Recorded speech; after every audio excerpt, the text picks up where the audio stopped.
जय श्री राम। सत्य सनातन धर्म की जय हो।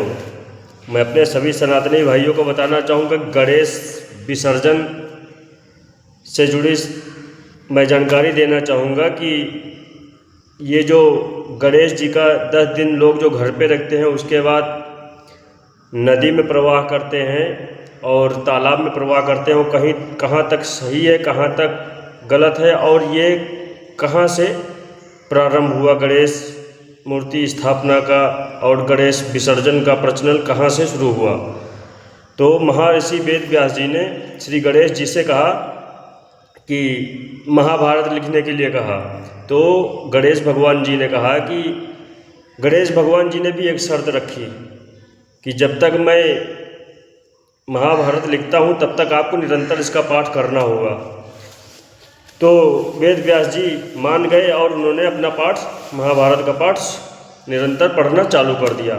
और गणपति जी ने निरंतर लिखते ही लिखते लगभग 10 दिन बीत गए। 11वें दिन जैसे ही महाभारत लिखना उनका पूर्ण हुआ, तो व्यास जी महाराज ने देखा कि गणपति जी एकदम इतना गर्म से इतना लाल हो गए हैं कि उनको पहले चंदन का लेप लगाया। चंदन का लेप लगाने के बाद सरोवर में जाके उनको स्नान कराया। स्नान कराने के बाद उनको पुनः स्थापित किया अपने स्थान पर। तो जो विसर्जन का मेन महत्व है, मैं अपने हिंदू भाइयों को बताना चाहूँगा, किसी भी नदी या तालाब में प्रवाह करना नहीं है।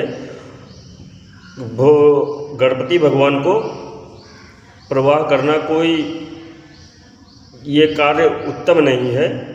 उनको जो है स्नान कराने के बाद पुनः उसी स्थान पर स्थापित करना होता है, और मेरे हिसाब से ये कार्य सही नहीं है।